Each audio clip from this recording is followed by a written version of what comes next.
এবং একাধিক স্বর্ণ পদকপ্রাপ্ত সমাজসেবী আমাদের 3 জন স্কাউট সদস্য ঘোষণা মঞ্চে আসার জন্য অনুরোধ করছি।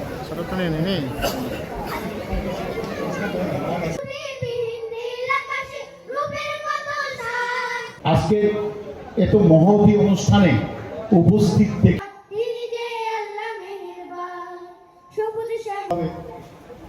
মাহফিল করার তৌফিক এত সুন্দর একটা অনুষ্ঠান আমাদের, এরপরে যদি আপনার ইচ্ছা হয় তাদের নাস্তার ব্যবস্থা করবেন।